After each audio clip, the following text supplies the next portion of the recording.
Well, I'll continue. They had a lot of good content from overseas. I also fell in love with Netflix Africa. They had Blood and Water, they had Queen of Sano, and also they were starting to bring good Nollywood movies. I love the Wedding Party one. No. The Wedding Party 2 was a no for me, but I watched that because I loved a lot of the cats. If you want me to talk more about Nollywood, just let me know in the comment section. That's my favorite. And also, everybody knows I love Korean dramas, Chinese dramas, Taiwanese dramas.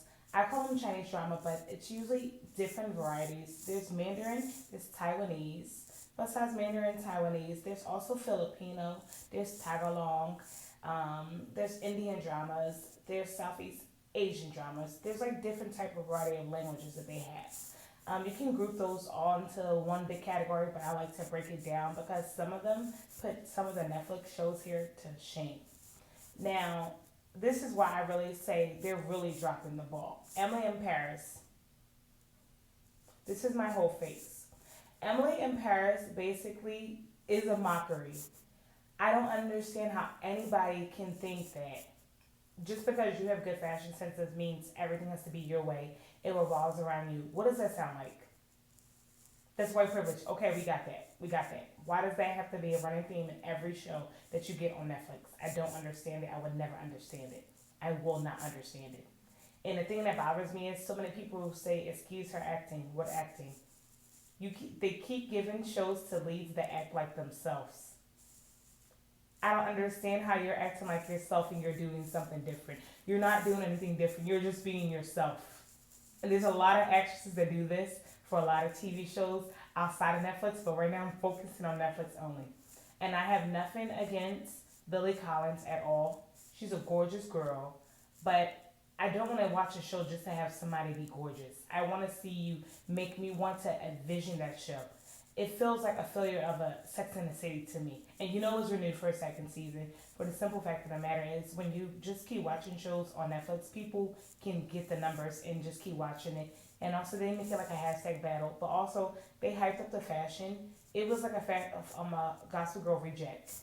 Like those clothes were horrendous. I wouldn't wear that on my worst day. And yes, I can afford designer, but to me, it's like, why support a lot of designers? They don't support me. Now, if you support me, of course I definitely will. Excuse me for that comment, because all designers don't deserve that. But they could have had better designers, even if they weren't expensive designers. Just something that was just amazing. That was just horrendous. Now, besides Emily in Paris, we're gonna also talk about the movies. Come on, the kissing booth too. Just no, just no. It was a straight no. And the reason why it was a straight no was the simple fact of the matter is, if you're in a relationship, you act like it. If you're not, let it be known. I don't know what kind of relationship that was, but that is just a toxicity of a relationship. And then all the boys, to all the boys, I love part two. Everybody always says no, it's fine, that is beautiful. But you and your girlfriend have to be on the same page, not two different pages. It was like, I want to read that book. I feel personally offended if I read that book. Because when you watch the movie and then you read the book, it's like, are they really going to end up together? Those two books just were ruined for me. Because part one and part two are galaxies away and different from each other. It was just annoying and a travesty. Now, I would just want to go back to part one. Now I'm not even done. They canceled the society. The society kind of had me like this. It was really, really, really good. And then, how do you get the people that we want together, then you break them up and bring in more characters? First, you're supposed to fulfill the role of giving us all the love we have for the original characters, fleshing them out. Then you introduce new characters. You don't introduce new characters and we never finish the storylines for the other characters. It's like, I feel like a lot of shows on Netflix, they don't understand what a plot is, what a plot point is, what a beginning, middle, and ending is, what a climax is. It's like, does anybody go to school anymore? You know you don't have to go to real school, but do you understand how show formats work? It's like, why are there so many plot holes? It's annoying. And it's another thing that's annoying. How do all the good shows have 6 episodes? Make it make sense. Why do all the good shows have 6 episodes? I don't understand it. Why do you need 6 episodes for a good show? It should be 12 episodes, 10 episodes. Whenever Elite ends or whenever Blood and Water comes back, and if they give us 6 episodes, I already know I'm gonna have an attitude for the full day because you know they're gonna leave us on a cliffhanger. And Blood and Water was a good cliffhanger. That was a good cliffhanger. Maybe we didn't like the outfits. I think the writing was up to par, but that cliffhanger was everything. And yes, I'm not going to talk about the weaves. That was atrocious to me because I'm learning how to do my natural hair and do my hair and show it on TV. And some of these people don't do contracts to show your natural hair and your raw hair or weaves properly on TV. Yes, you need a contract for somebody to do your hair. Yes, you need a contract. And for makeup. That's why you always see white makeup artists doing people's hair and makeup in certain movies. So when we finish how good of the episode format was, we're gonna get to the movies. I'm sorry, the Christmas movies right now are a no for me. Are a no. I'm tired of seeing Vanessa Hundreds on my channel. I'm sorry. I know you guys love her. Good for her. But besides that, it's like is there other actresses that can be like a Christmas lead? And please don't give me the Hallmark original movies too. I don't want that. Can I have something different? Can we go do something out of the box when we're thinking about Christmas? Because these Christmas movies are like recycled movies that were good back then, but right now it's a no for me, dog. It's a no. Just like Jingle Jingle was amazing, but that ending though, I always tell my mom I want an ending that makes me want it more now.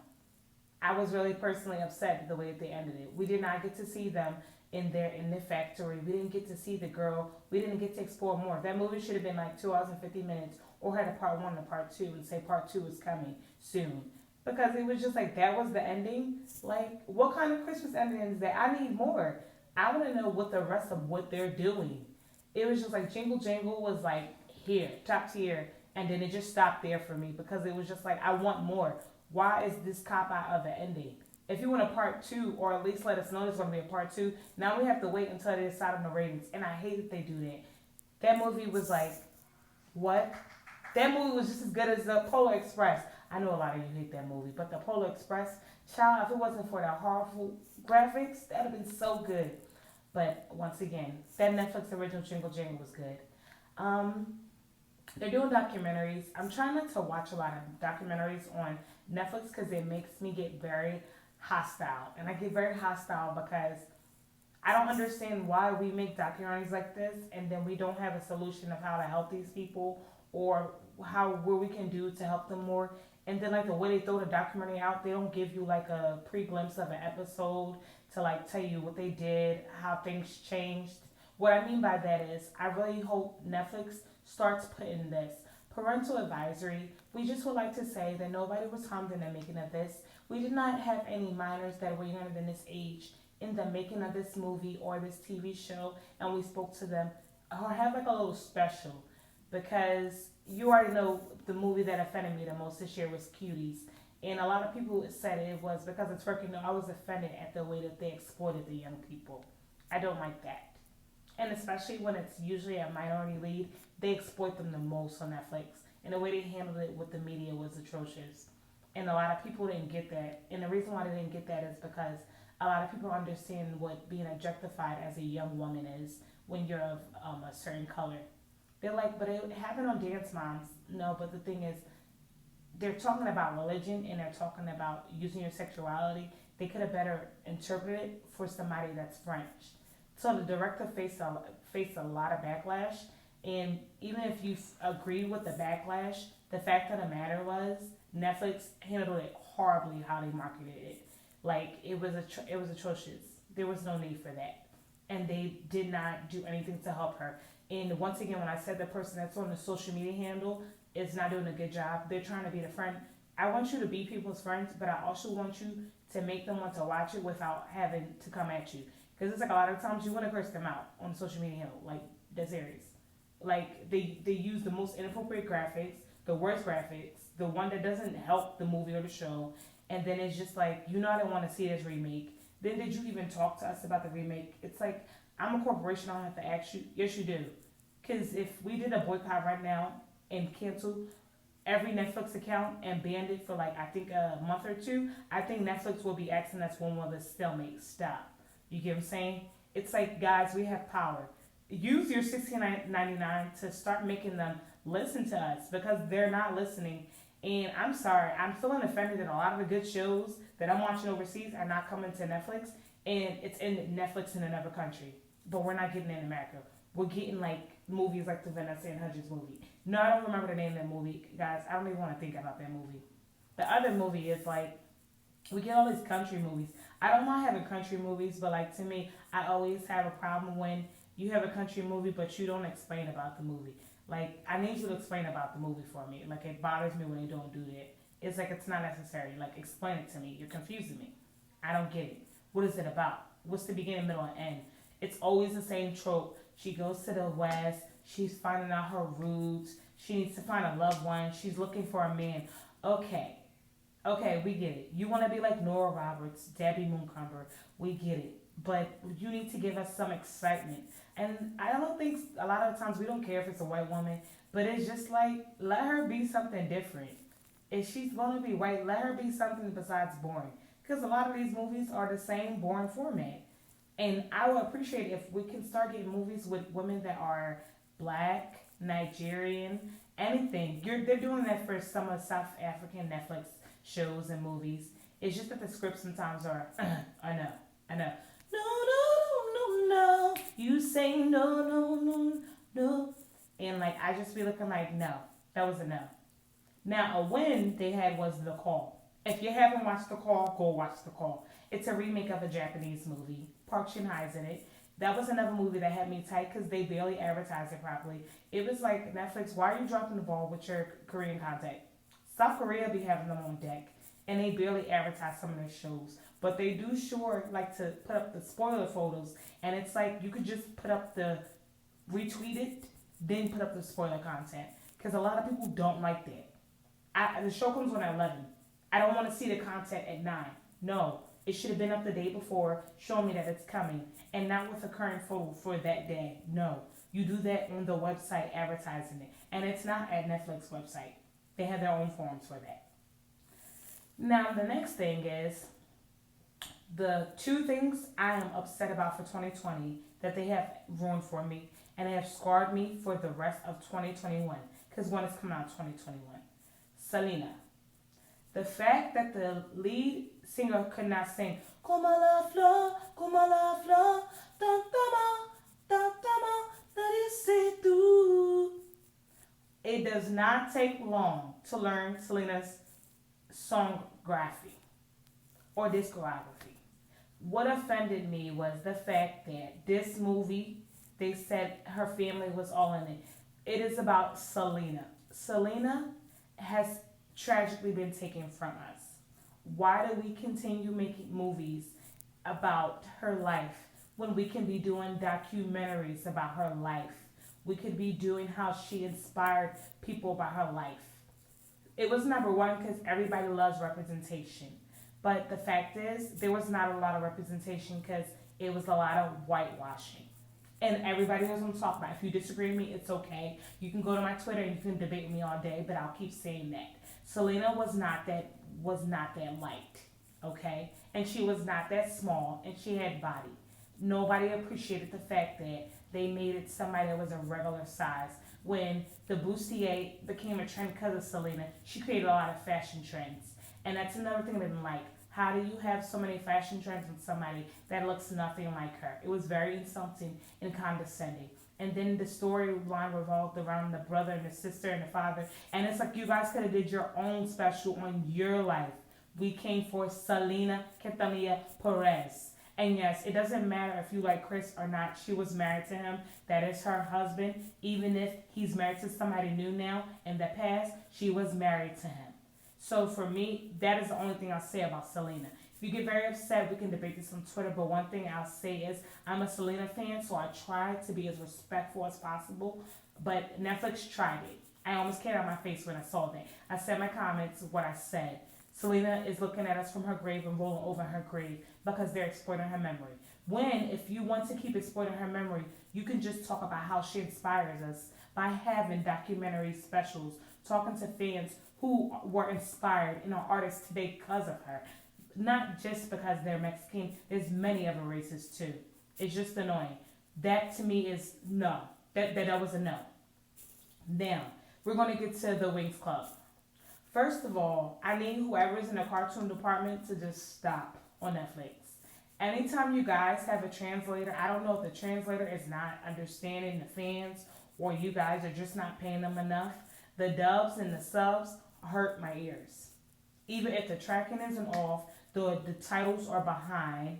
The person doesn't sound like the person speaking on the screen for cartoons and movies. It's so bad. When my family asks me to watch Spanish shows, they turn the subs off because the translations are wrong. How do you not know the difference in translations? If you don't, get somebody that understands it. There's a lot of people that just want a job. They'll take it for not. Well, let me not say cheap because people are not playing with y'all because y'all play too much with that $16.99. I'm not giving you a break. But like, I was just insulted. Like hearing the translations for the Winx Club, no, trash. Throw it in the trash. Throw it all in the trash. All I look at is the reruns from back in the day, but I do not watch that because that just hurt my feelings. I feel personally offended. I feel like in Mean Girls, I feel personally offended. And I feel personally offended for the fact that Winx Club, the cartoon is trash, but now a remake. And the thing that got everybody upset is, did y'all see the fashion? You gave Emily in Paris all that clothing and all that trash ass clothing and thing, but you got these girls looking like broke down $1 store girls. And what I mean by $1 store girls is their outfits look like garbage. Like you found that in the Goodwill in the not wanted section. When if you go to Goodwill or the thrift shop, you can find cute outfits. Like these girls like look like they have no money and they broke. And last time I watched Winx Club, they were rich. Like they were rich. We have Brandy Melville. We have so many black designers, Asian designers. We have not even just Asian designers. We have designers from all over the world or just in America, period. That you could have went to less than $500, $1,000 to buy the clothes or a stylist that would help them. But what you put on those girls was just like, it aged them out and it was ugly. And especially the black girl. And you're dead wrong for that because the black girl was one of the core characters that kept the show together with everybody. And not even to mention you whitewashed two of the best characters and Tekna's barely in it to season 2. It's like, what? You offended me for life and it's not even 2021 yet. I'm offended in 2020. It was like Emily in Paris, Selena, then this. It was like, come on. Are you researching at all? And the reason why I'm offended is the simple fact that you're going to use fans' tweets to get people to watch it and get them to hate watch it. I'm sorry, I'm not doing that with y'all no more. I'm done. I will be blocking that. I blocked Selena, which you keep putting in my mentions, and I blocked it off because I'm not watching that. I told my family they're not watching it when I'm in the room. But Winx Club, it looks so bad. Like, how you only have one girl that's cute? That's not cute. Because everybody in Winx Club is cute. It's very disrespectful, and it's wrong of you. And the reason why it's wrong is because the sheer simple fact of the matter is, it shows that you just put this together to make money. You cannot make money if you're not going to try to invest in your movie. We're starting to understand that about your platform. You don't invest in your projects, and it's starting to show. Because the movies that you guys think you don't have to invest in, that's the movie you're supposed to invest in. Winx Club is a classic. It's a classic. And it's a classic because it really showed what diversity is and friendships. And also, everybody that's a kid can still be a kid even if they're an adult. And the fact that they were saving their friendships and their family, it's like, come on, do your research. I just want to burn the outfits too. Like, just take a torch and just sing it. But I'm looking like, you will be hearing from me. I'm going to actually do this every Tuesday because I cannot take it anymore, Netflix. I feel personally offended by you. Like, what in the hell, Netflix? Every day. What in the hell, Netflix? So, that is my opinion on the state of Netflix. And right now, they're at a solid 2 for me. Because you only have at least 2 shows on the weekend that are good Saturday, the Korean dramas, Uncanny Encounter, Startup, which just ended. Please, when you're advertising for the K-dramas, do it before Saturday. And make sure you start interacting with fans because the K dramas that you're showing, they're doing really well in Korea. So you should just show the same support too. Just like the South African shows, we don't hear about them. You should actually invest in that more too. Because a lot of the American content is a no for me, dog. It's a no. Jingle Jangle was an exception because it was beautiful. The ending, I wanted more of that. That had me pissed off. But like the Christmas movies, just no. It looks like a straight Hallmark knockoff. If you need to know how to get better writers, I think you need to start looking at forums, listen to YouTubes, because you're not listening to YouTube people that's talking to you. You're not at all. Hire people that actually listen to the fans because we keep you guys with money. Let's keep it that way. Because I'm kind of like, I don't want to audition for anything with Netflix. That's how I'm feeling. I don't. Because every time you get something good, you guys destroy it. Like, seriously, or you cancel it. It's like, what's the point of supporting a channel like this? It's like, seriously, I'm ready to go to just HBO Max and audition there and just forget you guys exist because it's like, it's not what I grew up with. Not at all. It's not. The content's not getting better. It's getting worse. It's not worth the $16.99. And I'm laughing at everybody that pays that because you're basically paying for 2 shows a month. That's trash. That's trash. You should have at least 10 or 15 shows and you should have saved shows. And it shouldn't be the same shows over and over because you don't have good content. And learn how to market better on Instagram and Twitter and Facebook because sometimes you're picking offensive content when you can just be willing to get having a good conversation. Like I'm personally offended that you showed such a horrible preview of Winx Club and it's like we didn't ask for that. That was the worst Christmas present you gave me ever. Now guys, I'm just saying it like it is. Sorry if I offended. If you have some viewpoints you want to talk it out, my Twitter is MiaSings22. My AGA is MIADAMS1. And Writing Goes with Mina is my YouTube channel. If you have a special topic you want to talk about with Netflix or any topic, just let me know. But for now, I'm going. But don't make a drama of your drama. That's what I'm dealing with Netflix because they're making a drama of my drama when it doesn't need to be that way. It needs to be a good show without the drama. Bye, guys.